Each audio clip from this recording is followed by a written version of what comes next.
다시 한번 기말고사 보느라 고생하셨고, 지금 기말고사 이후에 지금 이번 겨울방학이 상당히 중요하지. 그래서 이번 겨울방학 때 했으면 하는 것에 대한 얘기를 좀 먼저 하고, 그 다음에 지금 1교시 수업을 진행을 하겠습니다. 우리 영상을 보는 친구들도 같이 좀 생각을 해 줬으면 좋겠어. 우리 기말고사 볼 때 여러분들에게 얘기했던 것처럼 일단 이번 겨울방학 때는 여러분들이 타겟팅이 좀 돼야 된다. 뭐 수시가 됐든 정시가 됐든 어떤 과목에 좀 초점을 뒀으면 좋겠는데, 지난번에 이제 수능에 대한 얘기를 하면서 수능이 어려웠던, 그러니까 그 문제를, 그러니까 이제 가르치는 사람 혹은 문제를 낸 사람하고 수험생들의 이제 괴리가 좀 있다고 얘기를 했는데, 그럴 만한, 그러니까 지금 1컷이 나올 만한 수준으로 어려웠던 거는 저는 아니라고 생각을 합니다. 그래서 이번 겨울방학 때는 지금 국어와 관련된 기초, 기본을 다시 한번 좀 점검했으면 좋겠어. 지금 우리가 수업하는 거, 이 교재가 끝나면 이제 기출문제 분석, 기출풀이를 들어갈 거란 말이야. 그러면 기출풀이를 한다는 거는 결국에 어떤 기본적인 지식과 기본적인 실력, 기초 능력을 바탕으로 접근을 하는 거잖아. 지금 우리가 국어 수업을 일주일에 한 번, 이렇게 3시간 하고, 그 다음에 과제도 많지도 않아. 일주일에 모의고사 한 해분이니까. 이것만으로는 국어의 기초를 닦는 것 혹은 다시 한번 점검하는 것이 현실적으로 불가능하지. 내가 이렇게 사설을 길게 하는 이유가 뭐 때문이냐면, 지금 방학하면서 시간이 좀 많이 생겼잖아. 인강을 좀 보자는 얘기입니다. 인강을 좀 보자. 그래서 제가 이 시간에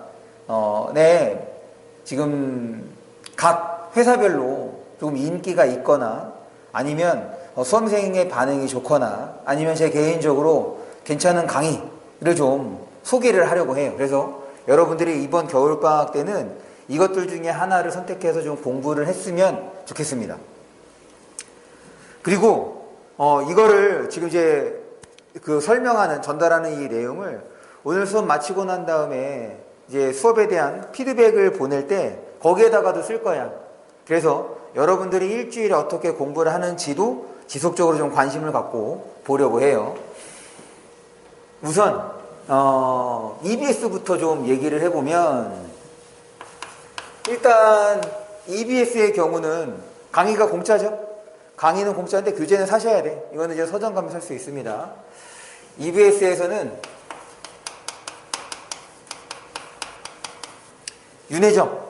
윤혜정의 이제 기본 강좌가 평판이 좋으니까 윤혜정의 나비효과라는 강좌가 있어요. 나비효과라는 강좌를 보는데 여기에서 일단 뭐만 보냐면 이 나비효과에 다 있어. 문학, 그 다음에 문법, 이제 언어라고 얘기를 하지. 그리고 독서, 비문학 다 있습니다. 이 중에서 요거 문학을 했으면 좋겠고, 그 다음에 메가스터디, 그리고 대성, 이렇게 이제 볼 수 있겠는데, 메가에서는 메가 1타가 김동욱이지. 그런데 이 김동욱 강의가 조금 어려울 수 있어. 근데 이제 개인적으로는 작년에 이제 뜬 강사가 있는데 강민철이라는 강사가 있어요. 얘는 김동욱의 일치월장일 거야. 얘 강좌명이 일치월장. 그 다음에 이 강민철의 기출분석 강의가 있습니다. 그리고 대성에 이번에 유대종이 가지. 스카이에듀가 망해서 이번에 이제 대성에 유대종이 갑니다. 사실은 이 유대종이라는 강사는 원래 이제 메가에서 있었던 강사고, 메가 이런 거 다 포함해서 그 매출액이 가장 큰, 국어과에서 가장 큰 강사였어. 그래서 내가 생각할 때는 이 유대종이 그 강의도 쉽고 재미있고, 그래서 아직 좀 기틀이 덜 닦여 있다, 조금 성적이 안 나온다고 하면 유대종 강의를 듣는 것도 저는 좋을 것 같아요. 그 다음에 김승리 이렇게 있다. 보니까 지금 이제 이번 겨울방학 맞으면서 우리 몇몇 친구들은 그 패스를 다 끊은 친구들도 있긴 하더라고. 만약에 패스를 끊지 않았다. 그러니까 패스를 끊는다는 얘기는 그 회사의 전반적인 강의를 다 보겠다는 생각인 거니까. 그런데 물어보니까 국어는 볼 생각이, 그러니까 국어까지도 본다는 갖고 있는 아이들이 별로 없었단 말이지. 그래서 만약에 끊었다면, 그래, 이투스도 있네. 미안해요. 이투스. 이투스에서는, 김민정이라는 사람이 1등입니다. 그런데 김민정 강의가, 내가 1등 할 만한 정도의 강의는 아닌 것 같아. 막 그렇게 뭐 메리트가 있거나 뭔가 새롭거나 그런 건 아닌 것 같고. 그래서, 요 박상희는 이제 뭐 노란 개념이라고 해서, 여기에서는 좀 문학을 좀 들어줬으면 좋겠고, 그 다음에 신영균이라는 강사도 있어요. 신영균의, 얘는 이제 독서, 정밀한 독해.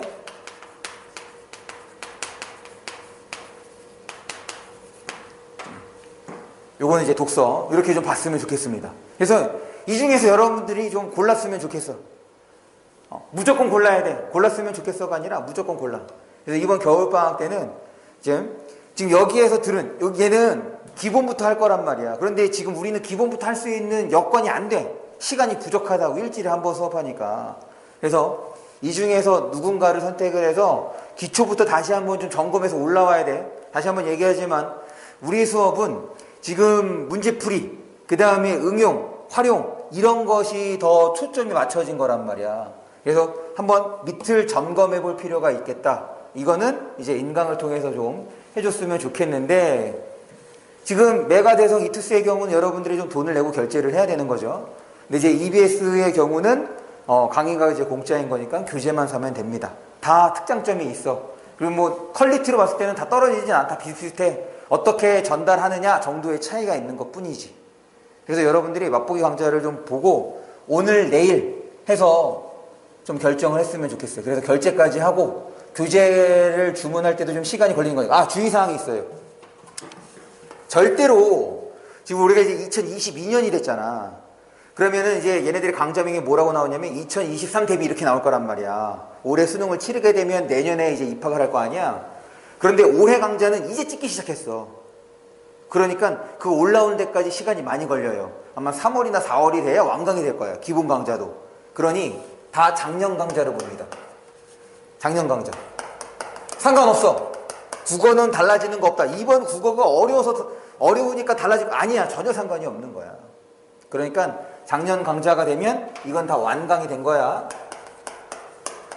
완강이 된 걸로, 교재도 작년 걸로 구입하시면 돼요. 책은 다 있습니다.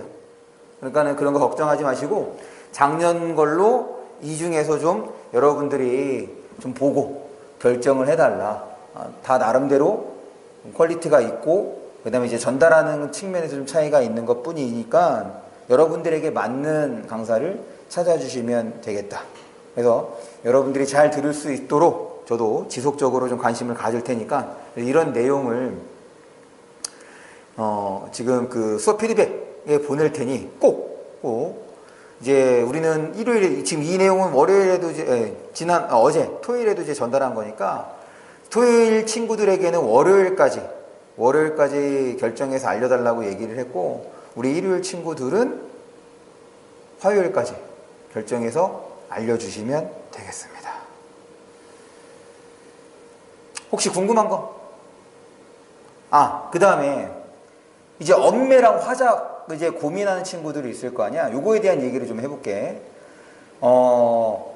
일단 제가 생각할 때 작년에 치렀던 수능, 오늘이 이제 1월 2일이니까 작년에 치렀던 수능을 보면 선택 과목의 기조는 유지가 될 것 같아요.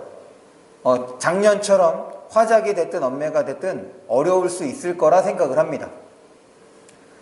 그럴 때 화작의 경우는 특별히 준비하는 과정에서 시간을 더 들여야 할 요소는 없다.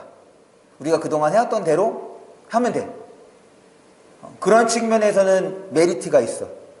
그런데 이제 단점은 뭐냐면 매번 새로운 지문을 읽고 접근해야 하기 때문에 항상 다 맞힐 수 있을 거다는 장담은 안 돼. 시간은 읽어야 하기 때문에 고정적으로 들어갈 거야.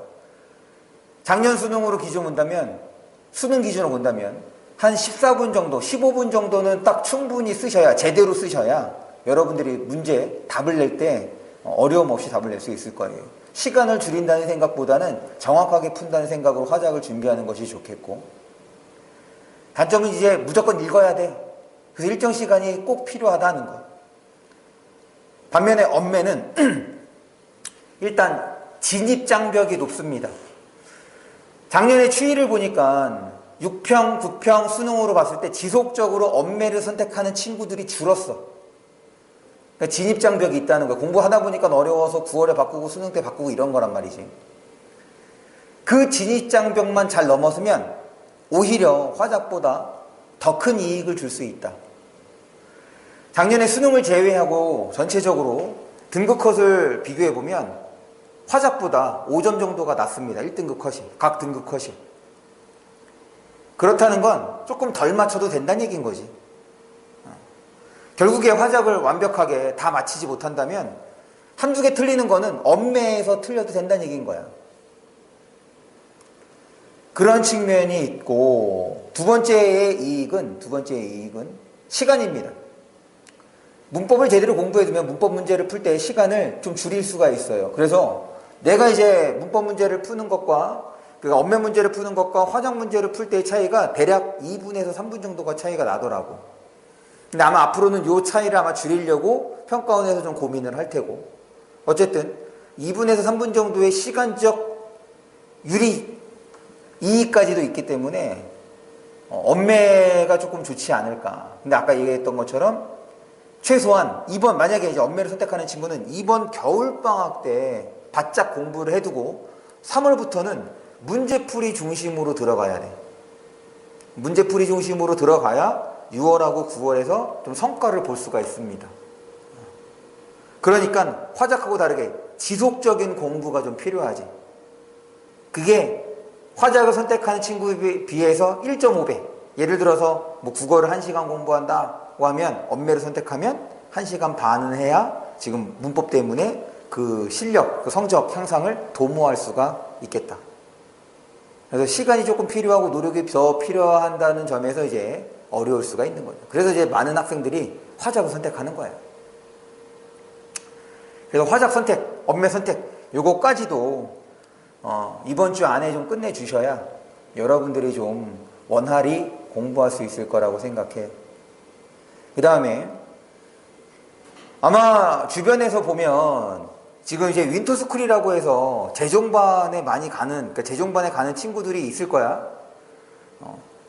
지금 그 재종반에 간다는 얘기는 아침부터 이제 밤늦게까지의 그런 시간을 좀 효율적으로 쓰고자, 관리를 좀 받고자 이런 측면이 있는데, 이거는 스스로도 충분히 해볼 수가 있어. 그러려면 일단 계획을 잘 짜는 것이 필요한데, 지금 인강을 선택하고 난 다음에, 혹은 선택 과목, 화작이나 언매를 선택하고 난 다음에 이제 계획표를 짜는데, 계획표를 짤 때는 제일 먼저 뭐부터 하냐면 잠자는 시각부터 정해주세요. 이게 내가 언제 일어나서 얼만큼 공부를 할지가 아니라 잠자는 시각부터 정해야 돼. 그래서 되도록이면 저는 2시를 넘기지 않았으면 좋겠습니다. 못해도 1시나 12시에는 잠자리에 드시고, 그리고 최소한 7시간은 숙면을 취해주세요. 그러니까 12시에 자면 7시에 일어나라는 얘기인 거고, 1시에 자면 8시에 일어나라는 얘기인 거고. 만약에 6시간 자도 뭐 생활하는데 무리가 없다면 6시간 자는 것도 나쁘지 않습니다. 지금 7시간 정한 이유는 처음부터 무리하게 접근을 했다가 내가 이제 6시간만 자야지 했는데 일어나서 공부도 못하고 졸기만 하고 있어. 의미가 없는 거야. 그러니까 먼저 몇 시에 잠자리에 들지, 몇 시부터 잘지를 정하고, 그런 다음에 아침에 일어나는 시간을 정해주세요. 그리고 그렇게 해서 일어났다면 되도록이면 그 일과 중에는 낮잠을 자지 않습니다. 중간에 이제 자기 시작하면 그 패턴이 또 몸에 익어. 그러니 되도록이면 낮에 자지 않는 걸로. 그럼 자연스럽게 아마 밤에는 쉽게 잠을 잘 수가 있을 거예요. 그렇게 되도록이면 조는 것과 자는 거는 아예 다른 거 알지? 조는 건 꾸벅꾸벅이고 자는 거는 대놓고 엎드려서 자는 거야. 그거 하지 말라고. 졸더라도 잠을 참으려고 좀 시도를 해주세요. 그러고 난 다음에 지금 잠자는 시각, 그 다음에 일어나는 시각 정했어. 그러고 난 다음에 뭐 하냐면 학원 시간을 정합니다. 학원 시간을 그 다음에 넣어주는데, 학원 시간을 넣어줄 때 예를 들어서 지금 우리가 4시부터 7시까지 수업이잖아? 그러면 4시부터 7시까지 국어학원 이렇게 적으면 안 돼. 뭘 적어요? 거기에 뭘 포함시켜야 하는 거냐면 이동 시간을 포함시켜야죠. 내가 지금 뭐 수학학원에서 국어학원 가는데 한 10분이 걸려. 그럼 그것까지 포함해서 국어학원 시간에 혹은 수학학원 시간에 넣어줘야 되는 거야. 그냥 딸랑 수업 시간만 적지 마시고. 그래야지 여러분들의 시간을 원활하게 쓸 수 있어요. 이동 시간까지 포함해서 시간을 넣어주시고, 그러고 난 다음에 이제 학원에서 내주는 과제들이 있잖아. 더군다나 이제 겨울방학 됐으니까 영어나 수학학원에서 특강도 할 거고 특강 시간도 넣어주셔야지. 그리고 과제할 때 걸리는 시간을 이제 배분을 합니다. 그러면 남는 시간이 이제 여러분들이 공부할 수 있는 시간인 거야. 그 시간에 이제 뭐 수학이 됐든 과학이 됐든 혹은 영어가 됐든 국어가 됐든 이제 그 다음에 인강 시간을 넣어주세요. 그리고 남은 시간에 또 인강을 보다 보면 인강에서도 과제 내주잖아. 너 국어의 경우는 대체적으로 먼저 읽어오라, 먼저 풀어오라, 그러고 난 다음에 강의해봐라 이런 얘기 많이 하거든. 그러니까 그거를 해결할 수 있는 시간을 넣습니다. 이러면 이제 여러분들이 일주일간 할 수 있는 거야. 그럴 때 되도록이면 일요일만큼은 그러니까 일요일에 공부하는 거는 최소로 좀 해주세요. 쉬는 거는 반나절은 좀 쉬어야 아무것도 안 해야죠. 반나절은 뭐 빙둥빙둥 대든 그 다음에 뭐 휴대폰을 하든 게임을 하든 일주일에 하루에 최소한 반나절만큼은 여러분들의 스트레스를 풀 수 있는 시간을 좀 마련하세요. 일주일 내내 공부할 수 없습니다. 장기 레이스야.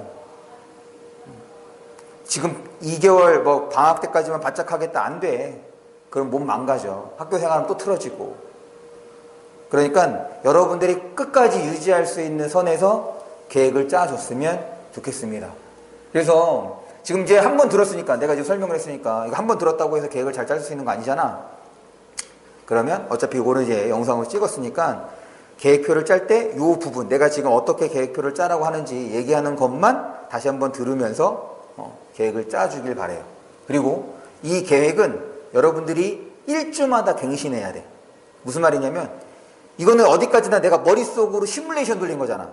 내가 실제로 한 게 아니야. 일주일 그렇게 경험해보면, 체험해보면 나한테 맞네, 나한테 부족하네, 혹은 나한테 무리가 되네 판단할 수 있어. 그거에 맞춰서 다시 일주일 뒤에 조정해 주시고, 그렇게 해서 수정을 제가 생각할 때는 한 3번 정도는 해야 돼. 3번 정도 되면 이제 현재 나한테 맞는 거야. 그 다음부터는 이제 어떻게 해야 돼? 공부 시간을 늘릴 수 있게끔 이제 찾아내야지, 틈새 시간을. 무슨 말인지 알겠어? 그래서 지금 3번 해야지 여러분에게 맞는 계획이 나올 거고, 그러고 난 다음에 그 다음부터는 공부 시간을 늘릴 수 있을 시간을 찾는 것이 필요하다. 이렇게 해서 이번 방학을 여러분들이 좀 보내주셨으면 좋겠다. 되죠? 그러면 이제 1교시 한번 나가봅시다. 우리 교재에는 133쪽이에요. 1교시 133. 네.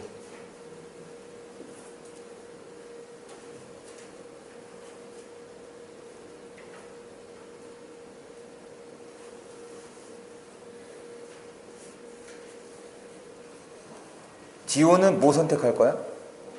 없네. 맞아. 전에 내가 올려준 강의는 다 봤어? 이씨. 그럼 그것부터 봐.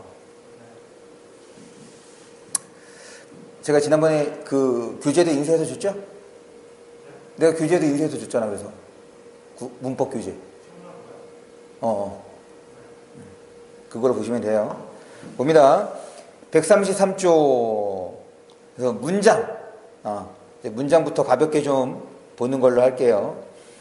문장 성분, 문장 안에서 문장을 구성하면서 일정한 문법적인 기능을 하는 부분을 이제 문장 성분이라고 하는데, 사실은 우리 문법에서 이제 가장 중요한 요소는 품사입니다. 품사를 얼만큼 소화하는지에 따라서 문법 문제를 어떻게 접근할 수 있는지와 관련이 돼. 그래서 그것보다 조금 쉽고 넓은 개념이 문장 성분이에요. 문장 성분. 그럴 때 뭐 거기 있는 거 한번 읽어보시면 되겠고, 밑에 네모 2번입니다. 문장 성분의 종류. 그래서 문장 성분에는 우리 교재에 있는 것처럼 주성분, 부속성분, 독립성분으로 나눠볼 수가 있습니다.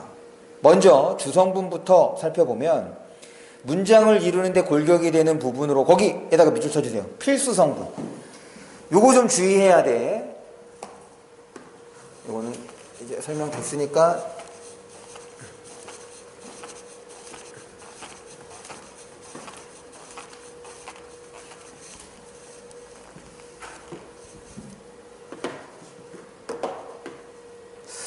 뭘 주의하냐면 주성분이라는 말하고 필수성분이라는 말을 구분해서 써야 돼. 주성분이 곧 필수성분이다 이렇게 생각하지 마시고, 왜냐면 필수성분 안에 주성분이 들어있는 거거든. 그러니까 범위로서는 필수성분이 조금 더 넓은 개념이란 말이야. 왜냐? 지금 우리 주성분에는 뭐가 들어있다고 얘기를 해? 주어, 그 다음에 뭐 서술어, 목적어, 보어 이렇게 얘기하지. 여기에 이제 뭐가 들어있는 거냐면 부사어. 일부 부사어는 필수성분이야. 그래서 필수성분이랑 주성분이라는 개념을 좀 구분해서 접근을 해달라. 그리고 이 필수성분이라는 말은 뭐와 관련되는 거냐면 요 서술어와 관련되는 겁니다. 필수성분이라는 말은 요 서술어와 관련되는 거예요. 이건 뒷페이지에 있는 134쪽을 통해서 좀 살펴보도록 할게요. 그 다음에 바로 2번 부속성분을 봅니다. 부속성분. 주로 주성분을 꾸며주는 성분에서 거기에 꾸며주는 데다가 뭐라고 써주시냐면 범위를 제한한 점. 범위를 제한 또는 한정하는 것을 꾸미는 것이라고 생각을 해주세요. 요거는 부속성분 볼 때 다시 한번 좀 얘기를 하겠습니다. 그 다음 독립성분.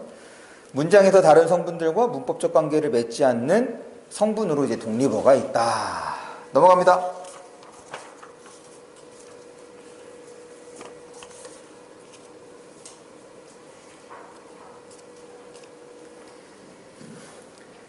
(134쪽)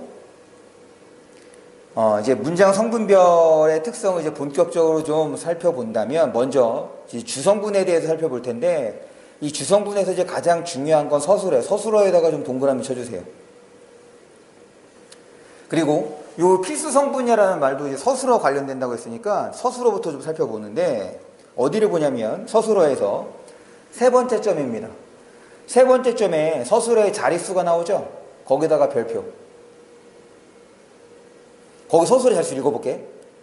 서술어가 필수적으로 요구하는 성분의 개수. 그래서 필수 성분은 이 서술어와 관련되는 거고, 그런 측면에서 주성분하고는 개념을 좀 달리한다는 거지. 우리 문장에서 가장 중요한 성분이 서술어예요. 왜냐? 서술어가 없으면 의미 전달이 안 됩니다. 의미 구성이 안 돼. 그럴 때 그 서술어를 기준으로 최소한의 문장을 만들 때, 그 서술어를 기준으로 최소한의 문장을 만들 때 반드시 필요한 성분의 개수가 바로 서술어의 자릿수라는 거야. 그럴 때 한 자리 서술어는 뭐만 있으면 된다는 얘기야? 주어만 있으면 되는 것이 한 자리 서술어. 그럼 두 자리 서술어는? 그렇지, 주어랑 하나 더. 세 자리 서술은 주어 외에 두 개. 그런데 세 자리 서술어는 정해져 있어. 주어, 목적어, 부사어. 주어, 목적어, 부사어. 얘는 이제 정해져 있습니다. 그럼 이제 그 문제로 많이 나오는 것이 바로 두 자리 서술어라고 할 수 있겠죠. 두 자리 서술어를 보면 목적어가 필요한 거 첫 번째지. 그가 밥을 먹었다. 형은 의사가 되었다. 이번에는 보어죠. 그 다음에 언니는 회사에 도착했다. 회사의 부사어. 그래서 일부 부사어, 문장을 구성할 때 반드시 필요한 일부 부사어를 뭐라고 하느냐? 필수적 부사어라고 얘기를 하죠.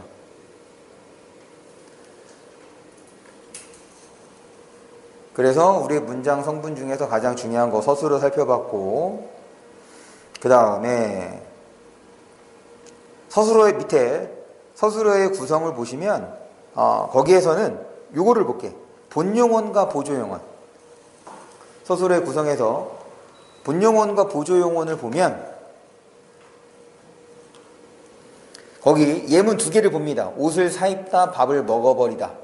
그래서 그 옆에 화살표 다음에 있는 문장이야. 옷을 사서 입다, 거기 서에다가 동그라미 쳐주시고, 밥을 먹어서 버리다, 거기 또한 서에다가 동그라미 쳐주세요. 그럴 때 밥을 먹어서 버리다 앞부분에 지금 별표가 하나 들어있지? 이 별표는 문법적으로 틀렸다는 것을 보여주는 표시야. 못 찾았어? 그럼 그 얘기는 서를 넣어서 말이 되면 본용언 더하기 본용언이란 얘기. 서를 넣었을 때 말이 안 되면 본용언 더하기 보조용언이란 얘기. 그래서 본보조의 구성은 서를 넣을 수 있느냐 없느냐로 판별해 주시면 되겠다. 넘어갑니다.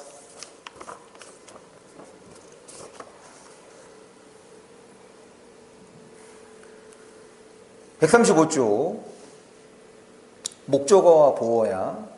목적어와 보어를 보면 일단 이제 주어랑 같이 한번 얘기를 해볼게. 주어, 목적어, 보어 이렇게 같이 얘기를 하겠습니다. 거기 우리가 135쪽을 보고 있으니까 목적어랑 보어부터 먼저 본다면 목적어 밑에다가는 목적격 조사라고 적으면 되죠.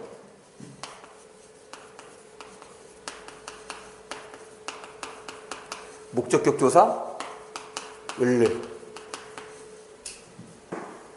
그리고 보어 밑에다가는 복격 조사를 적으면 되겠네. 복격 조사 이가. 그럼 이제 앞쪽이야. 134쪽. 134쪽에 이제 주어를 봅니다. 주어에다가는 주격 조사 이가 깨서 에서. 왜 이 얘기를 하냐면 지금 이제 우리가 주어 보고 있지. 주어 밑에다가 썼으니까 주어를 만드는 방식에서 예를 봅니다. 주어를 만드는 방식에서 예를 보면 첫 번째 예문이야. 누나가 공부를 한다. 주격조사 가가 붙고. 세 번째 예문입니다. 거기 보조사 나오지. 보조사에다가 동그라미 쳐주세요. 지금 이렇게 문장 성분을 보면서 뭐랑 구분을 할 거냐면 격조사라는 말하고 보조사를 구분을 할 거야. 격조사는 반드시 그 자리에서만 쓰여야 해. 목적격조사는 목적어 자리에서만 쓰이고, 그 다음에 복격조사는 보호 자리에서만 쓰이는데, 사실은 이 복격조사만큼 중요한 건 뭐냐면 되다와 아니다죠. 되다와 아니다가 있어야 이가가 쓰였을 때 복격조사 보어가 되는 거거든. 그 다음에 이제 주격조사. 그래서 얘네들은, 이런 격조사들은 해당하는 위치에서만 사용됩니다.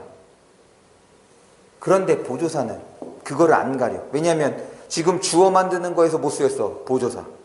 지금 135쪽을 보면 목적어를 만드는 거, 보어를 만드는 거에도 다 뭐가 있어? 보조사가 사용된다는 얘기가 있지. 이해했어? 그래서 보조사는 자리를 가리지 않아. 왜 그러냐? 얘는 특별한 뜻을 더해주는 거거든. 특별한 뜻을 더해주기 때문에 자리를 가리지 않아.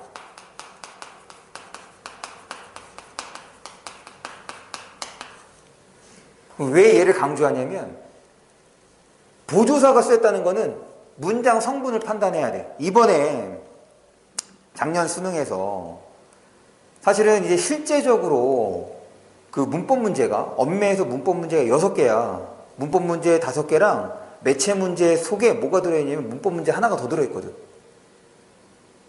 이번에 보조사를 이용하는 문제가 나왔어. 그래서 이 보조사가 들어있고 이 문장 성분이 무엇인지를 판단할 수 있는지를 묻는 걸로 출제가 되었다. 그래서 지금 보조사의 역할하고 격조사의 역할을 지금 문장 성분을 통해서 다시 한번 좀 점검을 했습니다. 계속해서 135쪽이에요. 관형어와 부사어, 아까 얘기했던 것처럼 얘가 이제 부속 성분으로서 꾸미는 건데, 꾸미는 거는 범위를 좁히는 거라고 얘기했어. 범위 제한 한정이야. 그럴 때 관형어는 어렵지 않아. 우리가 영어에서 많이 보는 형용사와 똑같은 개념이기 때문에 관형어는 어렵지 않습니다. 뭐가 문제냐면 이제 부사어가 문제인데, 이제 부사어도 범위를 좁히는 거야. 부사어도 범위를 좁히는 거야. 예를 들어서 거기 예를 들은 문장 두 개를 봅니다. 나는 그를 친구로 여긴다. 이 옷이 너에게 어울린다. 이때 이런 부사어들도 범위를 좁히는 거라 볼 수 있는데 무슨 말이냐면 나는 그를 친구가 아니라 선생님으로 여길 수 있고, 걔를 죄인으로도 여길 수 있고, 걔를 사장님으로도 여길 수 있는 거잖아. 그러니까 여러 가지 중에서 딱 특정 지정해 준 거죠. 뭐로 여길지를. 그렇기 때문에 제한 한정이 해당한다. 그래서 부사어도 우리 수식이라는 말을 쓴다는 것. 넘어갑니다.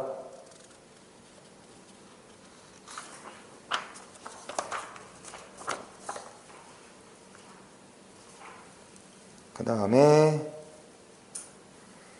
독립어. 독립어에서 이제 예를 보면 감탄사, 그다음에 체언 단독으로 선생님 부르는 표현이죠. 그리고 혹격조사, 민수야 이렇게 이제 들어갈 때 나타난다고 볼 수가 있겠습니다. 밑에 4번 문장의 구조 짜임 이제 보는데 최근에 이 문장의 구조 짜임을 이용하는 문제가 제일 어려워졌어요. 제일. 그러니까 이걸 좀 여기 혼문장, 격문장에 대해서 얘기를 하면서 어떻게 어려워지고 있는지를 좀 봅니다. 일단 혼문장은 뭐 신경 안 써도 되겠죠? 혼문장에 대해서 문제를 내는 것이 아니라 격문장을 통해서 문제를 내는 거니까. 격문장을 보면 주어와 서술의 관계가 2번 이상 나타나는 문장으로, 그래서 격문장은 특히 이어진 문장이랑 그 다음에 아는 문장 혹은 안긴 문장이 되는데, 얘를 이제 도식화하면 이어진 문장의 경우는 이런 형태가 되는 거고, 그 다음에 아는 문장, 안긴 문장의 경우는 이런 형태가 되는 거지. 그럴 때 요 이어진 문장은 주, 술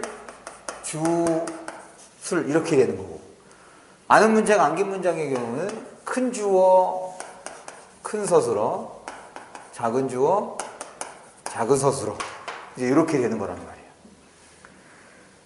그러면 일단 얘가 이제 이어진 문장인지 격문장 혹은 아는 문장인지 구분하는 건 뭐 끝에 있는 거는 신경 안 써도 되죠. 이 안에 들어있는 얘네들.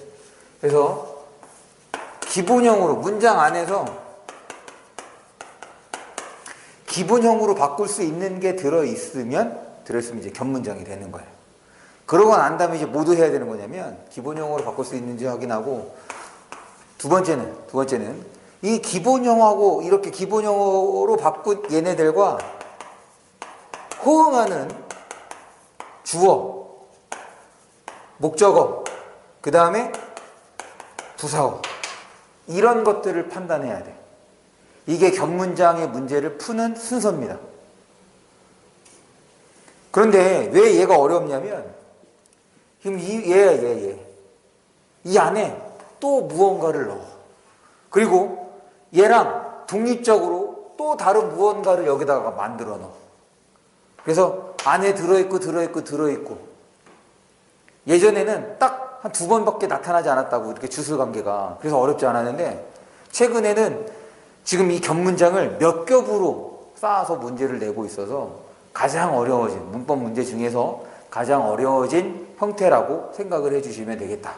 그래서 요거를 좀 기억해 주세요. 요 이어진 문장을 접근할 때 얘는 절대로 빨리 풀 수가 없어. 이거 다 쪼개서 확인해야 돼. 그냥 대강 풀면 함정에 빠집니다. 아니, 정답을 못 맞히지. 기본형 다로 바꿀 수 있는 거 그렇게 해서 바꿨다면 걔네들과 호응하는 주어, 목적어, 보어도 문장 안에서 찾을 것. 여기에서 이제 아는 문장, 안긴 문장이라는 말이 있죠. 요 아는 문장은 큰 문장을 말하는 거야. 요거 전체를 아는 문장이라고 얘기를 하고, 안긴 문장은 이렇게 들어있는 부분을 안긴 문장이라고 얘기를 합니다. 보통은 얘는 이제 무슨 절이라고 이제 얘기를 하는 거죠. 137쪽을 봅니다.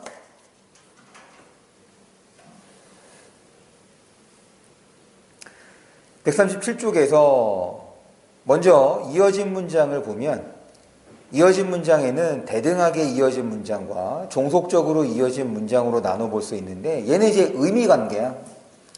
그럴 때 이 둘을 구분하는 방법이 뭐냐면 대등하게 이어진 문장은 앞절하고 뒷절의 위치를 바꿀 수 있습니다. 거기 예를 든 문장을 볼게. 기온도 높고 습도도 높다. 이걸 앞뒤로 바꾸면 습도도 높고 기온도 높다 이렇게 바꿀 수 있다는 얘기지. 반면에 종속적으로 이어진 문장을 보면 얘 앞뒤를 바꾸면 의미 성립이 안 되거나 의미가 달라져. 다시 이 종속적으로 이어진 문장의 경우 앞뒤로 바꾸면 의미가 달라지거나 의미 구성이 안 된다. 예를 들면 원인, 이유, 조건, 가정, 그 다음에 의도, 목적의 경우는 이거 문장 바꾸면 아예 말이 안 되는 거지. 성립이 안 돼. 그런데 배경 상황, 양보, 중단, 전환, 정도의 심화의 경우는 아예 의미가 달라져. 아예 의미가 달라지기 때문에 요 두 개를 이제 앞뒤를 바꿔서 그대로 의미가 유지가 되면 대등하게 이어진 문장. 그렇지 않으면 종속적으로 이어진 문장. 이렇게 살펴볼 수가 있겠습니다. 그래서 사실 이어진 문장보다는 그 밑에 있는 아는 문장이 더 많이 출제가 되고 있죠. 그럴 때 이 명사절을 아는, 명사절을 가진 문장, 관형사절을 가진 문장, 부사절을 가진 문장, 얘네들은 쉬운 거야. 왜 쉽냐면 얘는 그냥 외우면 돼. 명사절부터 볼까요? 명사절에서는 미음, 기 거기다가 각각 동그라미를 칩니다. 명사절은 미음, 기로 끝나. 이 두 개밖에 없어. 관형사절은 네 개밖에 없습니다. 니은, 는, 리을, 던. 네 개밖에 없어. 이거 외우면 끝이야. 부사절이 많아. 부사절은 네 개 정도만 기억하는데 거기 드시 밑에다가 뭘 쓰냐면 서를 적어주세요. 서. 이계도록서 이렇게 기억합니다. 이계도록서. 드시 밑에다가는 이계도록서. 그래서 이렇게 명사절, 관형절, 부사절의 경우는 지금 동그라미 친 것들만 외우면 돼. 그러니까 얘네들은 쉬운 거야. 그 다음에 서술절이 어려워요. 왜 서술절이 어렵냐면 여기 칠판을 봅니다. 지금 아는 문장, 안긴 문장이 이런 형태야.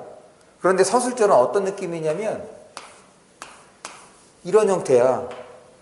지금 이런 형태여야 얘도 확인하고 얘도 확인해 볼 수 있잖아. 그런데 여기가 붙어 있어. 그러면 요거 서술어가 하나만 있는 걸로 보여. 그럼 하나만 있으니까 혼문장이라고 오해할 가능성이 높지. 그래서 서술절이 어려운데 서술절은 이렇게 접근합니다. 우리 보통 이 이어진 문장, 그러니까 아는 문장, 안긴 문장을 문제를 내면 보기 안에 이제 가나다라 문장을 주거나 뭐 A, B, C, D 이렇게 문장을 주고 난 다음에 각 문장에 대해서 이제 분석하는 형태로서 선택지가 구성이 되는데 이 명사절을 뺀 아니죠. 서술절을 뺀 나머지 것들은 쉽게 판단할 수 있어. 그런데 서술절은 판단하지 마세요. 이게 서술절이냐 아니냐 그렇게 생각하지 말고 문제, 선택지에서 서술절이라고 하면 그때 생각합니다. 무슨 말인지 알겠어? 다시. 서술절을 뺀 나머지는 쉽게 판단할 수 있어. 그러니까 아, 얘 이거구나 판단하면 돼. 그런데 서술절은 그런 판단하지 마시고 선택지에서 서술절이라는 말이 나오면 그때 생각하는 거야. 예를 들어서 가는 띠비비비에서 서술절을 아는 문장이다. 그러면 가에서 뭘 찾느냐? 가에서 요 관형격 조사야. 관형격 조사 의로 바꿨을 때 관형격 조사 의로 바꿨을 때 말이 되는 놈이 있는지를 찾는 거예요. 지금 관형격 조사 의로 바꿨을 때 말이 되는 거. 지금 서술절의 예문을 바꿔보세요. 서술절의 예문 두 개가 있지. 그 의를 넣어서 의로 바꿨을 때 어떻게 말이 돼? 왜 말이 안 돼? 말이 되지. 의로 바꿔. 무언가를 바꿔야 돼. 할머니의 건강이 좋으시다. 또 그렇지. 이렇게 바꾸면 말이 되지. 이렇게 말이 되면 서술절이라고 생각하시면 됩니다. 다시 서술절은 처음부터 판단하지 말고 선택지에서 서술절이라고 얘기를 하면 이렇게 바꿔주세요. 됐어? 그 다음에 이제 마지막 인용절을 봅니다. 인용절은 뭐 간접 인용하고 직접 인용을 이제 구분하라는 것보다는 어떤 형태로 이제 많이 나오냐면 간접 인용, 직접 인용을 간접 인용으로 바꾸라는 걸로 이제 많이 출제가 되지. 요거는 직접 해봐야 돼. 왜냐면 얘는 문법 현상이 많이 달라집니다. 그래서 일어나는 현상을 뭐 어려운 건 아니야. 그런데 문법적으로 설명하면 어렵게 느껴져. 그런데 우리는 모국어 사용자이기 때문에 그냥 한번 바꿔보면 아 이런 느낌이구나 이게 옵니다. 그렇게 바꿔주시면 돼요. 지금 거기 주어진 예문에서는 어떤 변화가 있냐면 라고가 고로 바뀌면서 의문형 종결어미가 달라지지. 야로 바뀌었어. 이런 거야. 그래서 직접 인용이 간접 인용으로 바뀔 때는 여러 가지 이제 문법 변화가 일어나기 때문에 그거를 좀 확인해 주면 되겠고 그거는 한번 해보면 어렵지 않게 접근할 수 있을 거다. 넘어갑니다.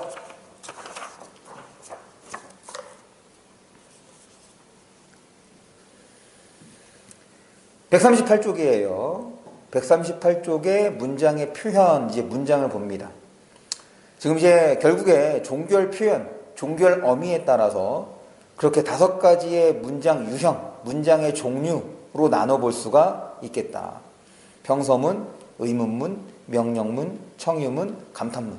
요거는 이제 뭐와 관련되는 거냐면 그 문장이 갖고 있는 기능하고 관련되는 거야. 기능. 어떤 기능을 하느냐. 전달하는 역할, 전달하는 기능을 한다. 평서문. 대답을 요구한다. 의문문. 행동을 촉구한다 혹은 요구한다. 명령. 요청한다. 청유. 그 다음에 자기의 느낌을 드러낸다. 감탄. 이렇게 문장의 기능이 되는 거야. 그래서 보통은 문장의 의미와 기능이 일치하는 경우가 많아요. 그래서 주의할 게 바로 의문문입니다. 의문문에다가 별표를 하나 해주세요.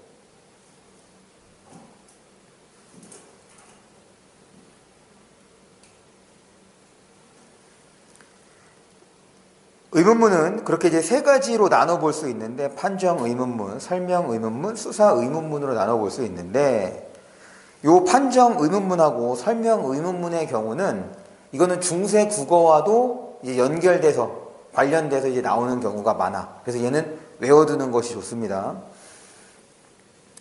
판정 의문문. 판정 의문문은 예나 아니오로 대답할 수 있는 게 판정 의문문이에요. 설명 의문문은 거기 의문사라고 적혀 있죠? 거기다가 육하원칙이라고 써주세요.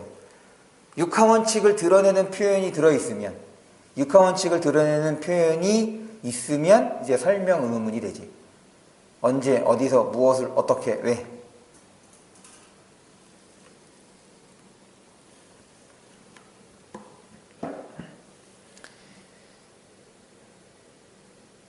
계속 그런 걸 이제 설명 의문문이라고 합니다. 그 다음에 이제 수사 의문문. 수사 의문문에다가는 동그라미 하나 쳐주세요. 이건 일종의 서리적 표현이야. 그래서 이제 그 의미와 기능이 달라지는 게 바로 수사 의문문이죠. 질문의 형식이지만 요청, 요구 뭐 이렇게 될 수 있는 거야. 그 다음에 명령, 청유, 감탄 어려운 게 없을 것 같습니다. 그래서 문장의 유형에서는 의문문 주의해 주시고 넘어갈게요.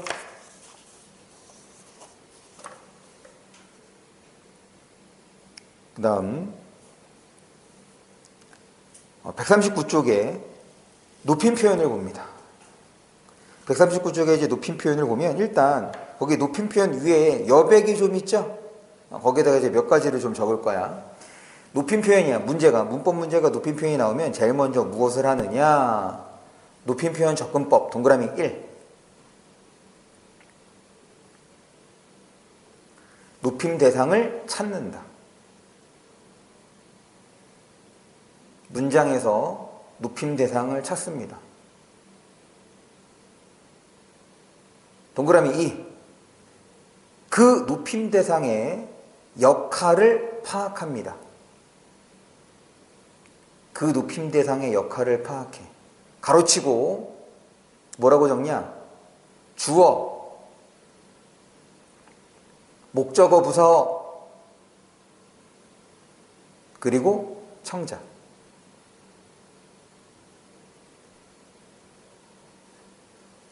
그러고 난 다음에 동그라미 3. 그 대상과 호응하는 서술어를 확인합니다. 어떤 역할인지 파악하고 그 대상과 호응하는 서술어, 동사나 형용사, 서술어를 확인하는 거예요. 이 과정으로 높임법을 접근하면 높임법 문제는 보너스입니다. 절대로 틀리지 않아. 그럴 때 주체 높임을 볼 거야. 주체 높임, 거기 동그라미 1번 보시면 문장의 주어에다가 동그라미 쳐주세요. 주체 높임은 주어를 높이는 것으로서 그 다음 줄 앞부분입니다. 의식, 시에다가 동그라미 칩니다. 의식.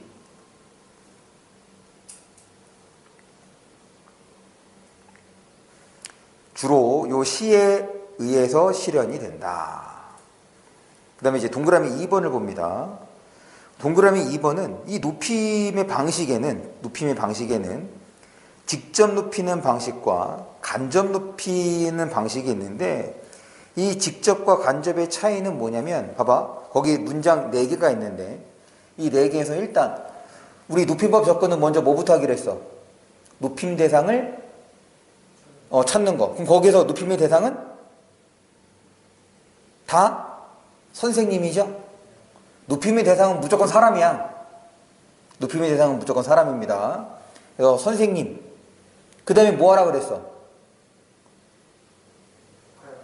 그렇지, 역할이지. 그러니까 주어인지 목적어 부사어인지 청자인지. 그럼 거기에서 선생님은 어떤 역할이야? 그렇지, 주어. 그리고 이 주어와 호응하는 서술어를 보는 거라고 있어. 서술어. 있다, 많다. 그럴 때 거기 서술에 시가 다 들어있네요. 됐어? 그럼 이제 문제가 없는 거예요. 그럼 직접과 간접을 어떻게 구분을 하느냐? 이 서술어가 높임의 대상과 한 번에 호응하면 직접, 두 번에 거쳐서 가면, 두 번에 호응하면 간접이에요. 예를 들면 많다를 보자. 많다. 뭐가 많은 거야? 선생님이 많은 거야? 책이 많은 거야? 그렇지. 그런데 이 책은 누구의 책이야? 그렇지. 그럼 결국 요 시는 선생님과 호응한다고 볼 수 있지. 이렇게 두 번에 거쳐서 높임의 대상과 호응하게 되면 이때는 간접. 됐습니까? 네. 그럴 때 지금 이제 세 번째 예문 있으시다. 네 번째 예문 있으시다. 세 번째 예문 계시다. 이거를 보면 얘는 특수 어휘를 사용하게 되는 거지. 직접 높임일 때는 특수 어휘를 사용하고 간접 높임일 때는 선어만 어미 시를 활용한다. 그래서 주체 높임은 주어를 높이는 방식으로서 주어를 한 번에 높이면 직접, 두 번에 거쳐서 넘어가게 되면 호응하면 간접이 된다는 거. 넘어갑니다. 상대 높임.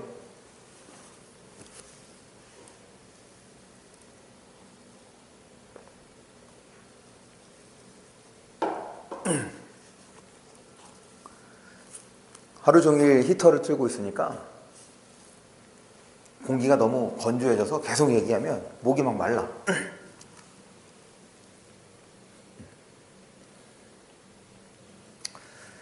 상대 높임.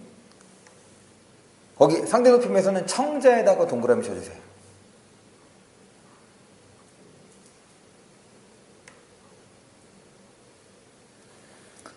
청자. 그 줄 끝을 보면 주로 종결어미 거기다가 이제 묻게 표시해 주시고, 그래서 상대 높임은 그냥 문장 끝을 보면 돼. 상대 높임은 문장 끝을 통해서 파악을 하자. 거기서 이제 세 개를 외울 겁니다. 격식체에서는 하십시오 동그라미 쳐주시고, 비격식체에서는 해요에다가 동그라미 칩니다. 그리고 하십시오 밑에다가는 예를 써주세요.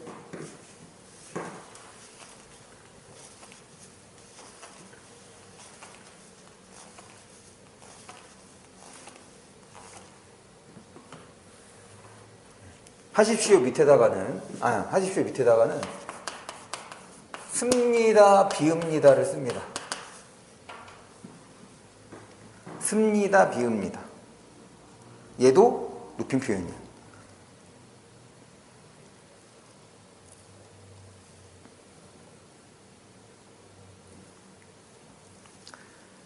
마지막입니다. 높임 마지막. 객체 높임. 객체 높임에서는 지금 첫 번째 줄에 보시면 앞부분에 목적어, 부사어 나오죠? 객체 높임은 목적어나 부사어를 높이는 양상. 근데 얘는 특수어휘로 실현됩니다. 그럼 특수어휘 4개 외워야 돼. 들이다, 모시다, 여쭈다, 뵙다. 이렇게 4개. 끝이야.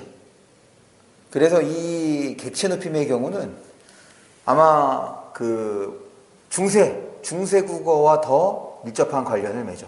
그러니까 중세 국어에서는 이 주체 높임뿐 아니라 중세 국어에서는 객체 높임하고 상대 높임도 선어말 어미로 실현이 되거든.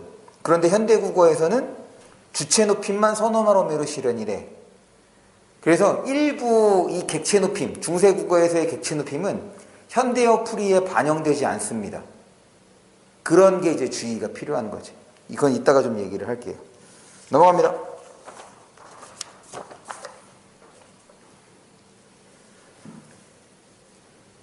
시간 표현이야. 시간 표현은 크게 2개예요. 지금 140쪽에 나오는 제일 위에 시제가 있고, 그 다음에 142쪽에 나오는 동작상이 있습니다. 그럴 때 140쪽의 시제부터 좀 보면, 시제는 이렇게 거기다 이렇게 써주세요. 시제 선어말 어미가 시제로만 쓰이지 않는다. 시제 선어말 어미가 시제로만 쓰이지 않는다. 그래서 요거와 관련되는 게 밑에 보면 현재 시제에 사용하고 선어말 어미 get 나오지? 그거야. 봐봐. 현재 시제 사용부터 볼게. 버스가 곧 도착한다. 곧에다가 동그라미 쳐주세요. 거기 예문에 보면 현재 시제에 사용해서 버스가 밑에 있어. 화살표 있는 거. 버스가 곧 도착한다. 찾았어? 거기 표 밑에 현재 시제에 사용 나 있죠? 네, 찾았죠?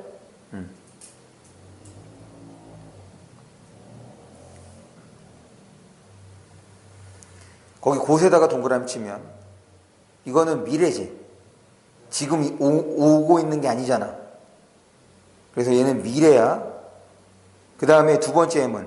해는 동쪽에서 뜬다. 지금 뜨고 있는 게 아니지. 그래서 이 시제는 시제로만 쓰이지 않는 거야. 더군다나 이제 선어말 어미 get을 볼게요. 지금쯤 형은 부산에 도착했겠지. 지금이잖아. 그러니까 지금 벌어지는 일인데 도착했겠지를 보면 도착했 거기 쌍시옷 나오죠. 햇에다가 동그라미. 그 다음에 get. 햇이라는 얘기는 이거 과거 시제 선어말 어미가 쓰였다는 거잖아. 그런데 그거 다음에 또 뭐가 쓰였어? 미래 시제 선어말 어미 개시 쓰인 거지. 그러면 한 단어 안에 과거와 미래를 같이 썼다는 얘기는 문법적으로 맞아 틀려? 그렇지. 충돌되는 거지. 그런데 우리가 이런 문장을 써 안 써? 쓰니까 얘는 시제로 쓰이는 것이 아니라 화자의 추측이나 확신을 드러낸다는 거야. 이걸 이제 뭐라고 얘기를 하냐면 양태라는 말을 씁니다. 양태. 그래서 앞에 우리가 썼던 거, 시제 선어말 어미는 시제로만 쓰이지 않는다. 이 전제만 기억해 주시면 돼요. 넘어갑니다. 141쪽.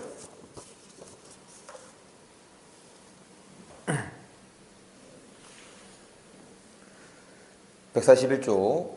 동작상을 보는데 이 동작상에는 동작의 진행을 드러내는 것과 동작이 완료가 되고 그래서 그 완료된 상태가 지속되는 걸 의미를 하는데 밑에 화살표로 고 있다의 이제 중의적 의미에서 얘는 그 진행상과 완료상을 드러낼 수 있다는 것. 어떻게 해석하는지에 따라서 의미가 두 가지가 되는 거지. 형은 모자를 쓰고 있다라고 하면 동작을 말하는 거죠. 모자를 이제 머리에다 대고 막 이렇게 눌러 쓰고 있어. 이거랑 하나는 쓰는 상태가 지속이 된 걸로 해석이 가능하지. 그래서 얘는 그냥 구체적으로 표현하면 돼. 쓰는 중이다 이렇게 하면 되겠네. 모자를 쓰는 중이다. 그럼 얘는 진행상만 해당하는 거잖아. 쓰고 있는 상태를 모자를 쓰는 중이다라고 표현하지 않지. 그렇게 해서 하면 중의적 표현을 바꿀 수 있겠다. 그 다음 피동과 사동이에요. 일단 피동에서 가장 기본적인 건 이중피동이지. 무슨 말이냐면 이중피동은 무조건 문법적으로 틀린 거란 말이야. 그럼 이중피동이 나타나는 양상을 생각해보자. 이중피동이 나타나는 양상은 거기에 보면 어지다 있죠? 어지다에다가 동그라미 쳐주세요.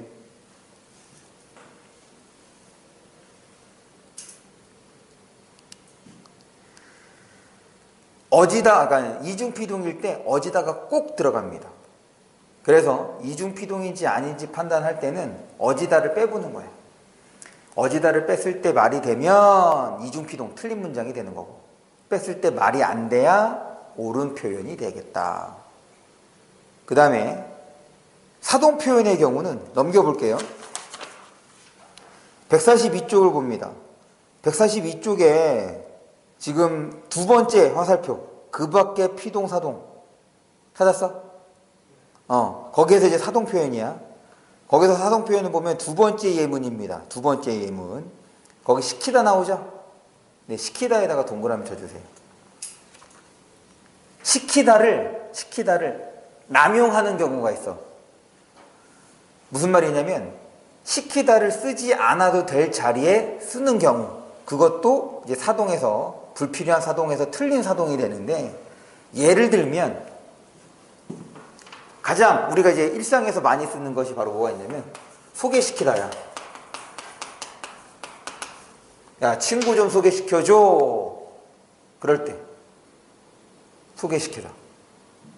얘는 불필요한 사동입니다. 무슨 말이냐면, 시키다를 안 쓰고 그냥 하다를 써도 돼. 원래는 하다를 써야 되는 거지. 나 친구 좀 소개해줘. 나 강의 좀 추천해줘. 소개해줘. 이런 식이란 말이야. 그래서 사동에서는 불필요한 사동, 그때의 주범은 시키다. 다시 141 앞으로 옵니다. 그 다음 이제 가장 많이 나오는 건 피동하고 사동을 구분해야 돼. 왜 피동하고 사동을 구분하느냐? 거기 피동전미사와 사동전미사를 봅니다. 피동전미사와 사동전미사를 보면 이히리기가 어때? 똑같이 들어있지. 그래서 피동사와 사동사를 구분해요. 이히리기가 똑같이 들어있기 때문에 피동사와 사동사를 구분합니다. 구분하는 방법은 거기 개하다 있죠? 개하다에다가 동그라미 쳐줘. 사동 표현에 개하다. 개하다로 바꿨을 때 말이 되면 사동, 말이 안 되면 피동. 그렇죠? 개하다로 바꿨을 때 말이 되는지 여부로 접근해 주시면 되겠다. 넘어갑니다. 계속해서 142쪽에 제일 위에 화살표를 봅니다. 142쪽에 제일 위에 화살표를 보면 직접사동과 이제 간접사동이 나와요. 요거는 이제 의미적으로 구분하는 것만 확인해 주면 돼. 의미적으로 이제 구분할 수 있어야 돼. 간접사동은 그냥 말로 시키는 거야. 예를 들어서 거기 예문 봅니다. 엄마가 아이에게 책을 읽게 한다. 야, 철수야, 책 좀 읽어. 이게 바로 간접사동이라는 의미가 되는 거야. 됐죠? 시키는 사람의 동작이 수반되느냐, 그렇지 않느냐입니다.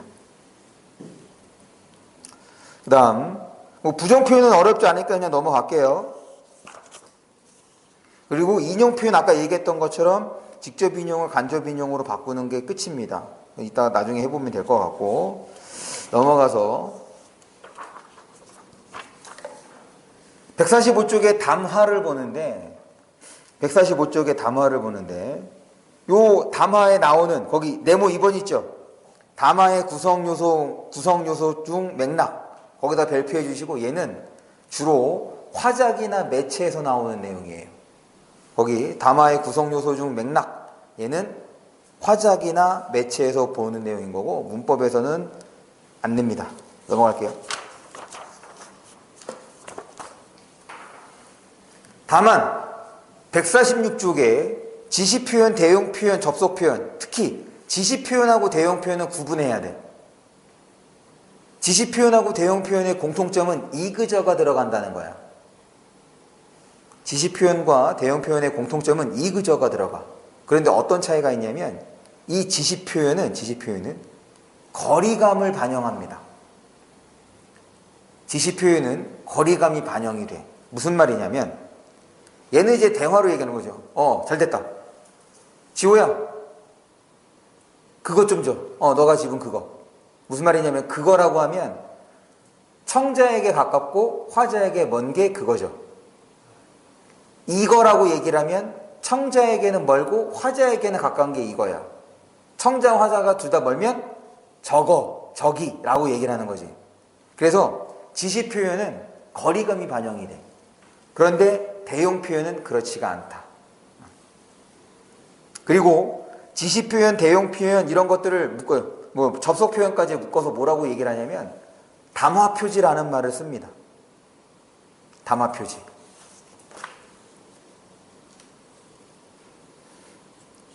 넘어가서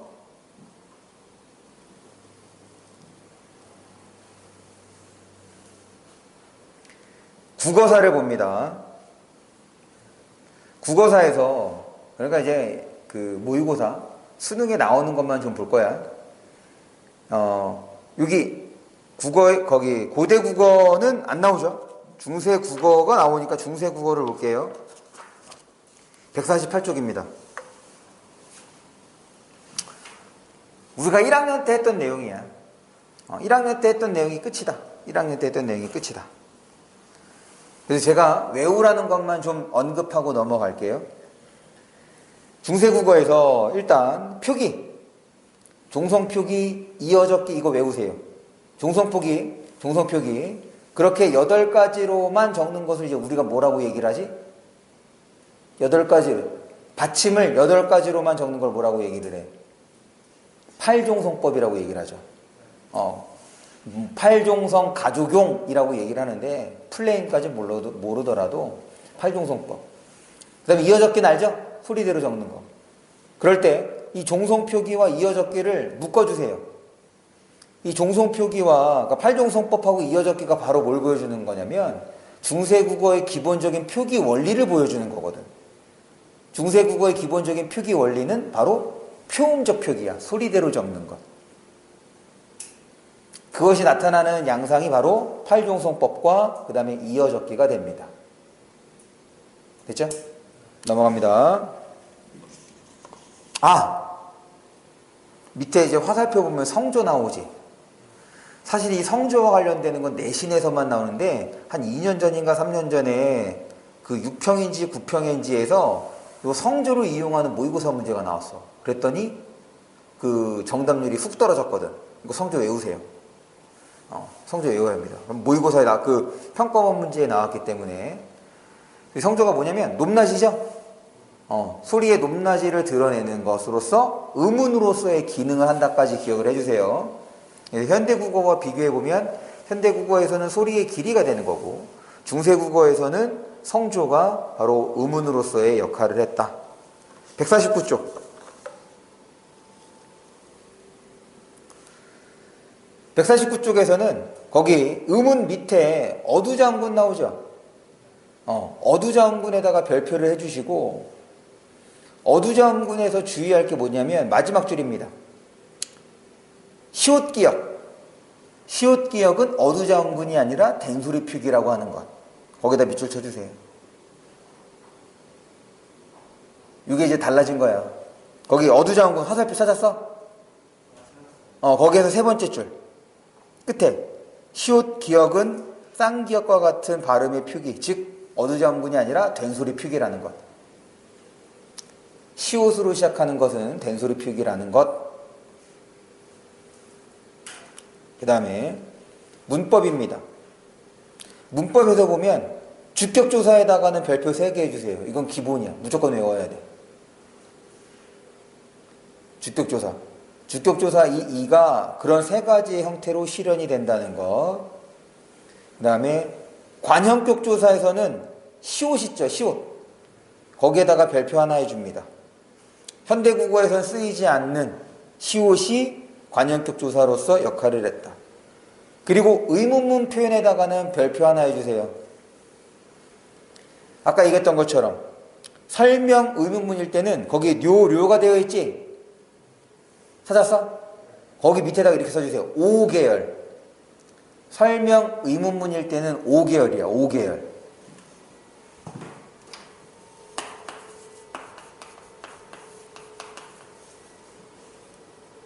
그 다음에 판정 의문문일 때는 아계열입니다.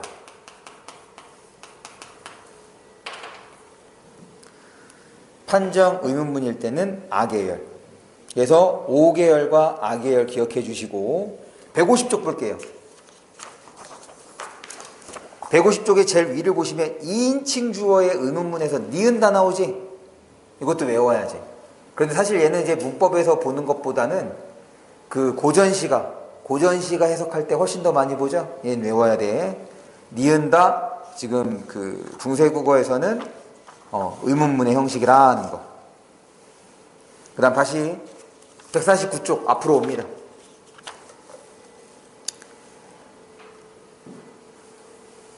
객체 높임 표현 있죠? 거기다가 별표 3개 해주세요.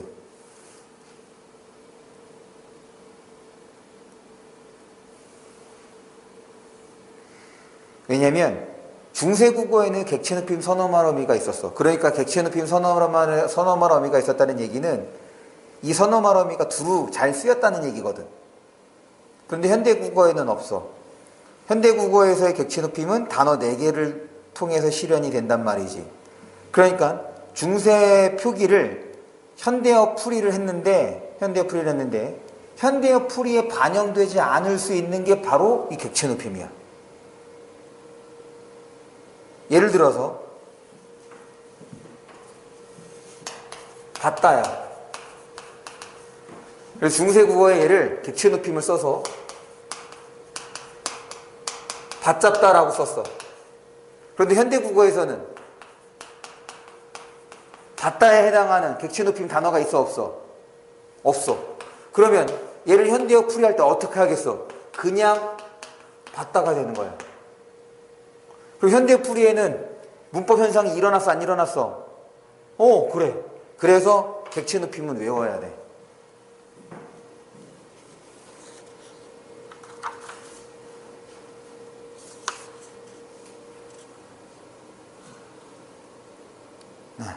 여기까지. 아니죠. 150쪽 봅니다.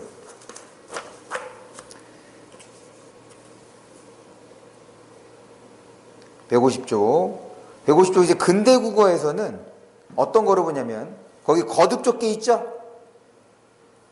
근대국어에서 표기에 거듭적게 나오지? 거기다가는 이제 별표 하나죠. 근대국어의 가장 큰 특성이 거듭적기예요. 이게 뭐 문제로까지는 아직 안 나왔는데 뭐 국어사를 지문으로 주고서 문제도 낼 수 있는 거니까. 그 다음에 이거는 이제 중세국어와 관련해서 어디를 보냐면 자음에서 하나 둘 셋 네 번째 점을 보면 두음법칙 나오죠. 그 다음에 다섯 번째 점에 여섯 번째 밑에서 두 번째 점에 구기음화 있죠. 두음법칙 구기음화에 동그라미 쳐주세요. 그 다음에 모음에서는 마지막 세 번째 점에 원순모음화 거기다가 동그라미 칩니다. 지금 근대국어에서 두음법칙이 일어났고 근대국어에서 구기음화가 일어났고 근대국어에서 원순모음화가 일어났다는 얘기는 중세국어에서는 이 세 가지가 일어났다 안 일어났다? 그렇지, 이렇게 되는 거야. 그러면 정말 끝. 딱 요만큼만 외우면 그 중세 문법은 끝입니다. 나머지는 안 봐도 돼. 됐죠? 네. 그러면 잠깐 쉬었다가 이제 우리 모의고사를 좀 보는 걸로 할게요.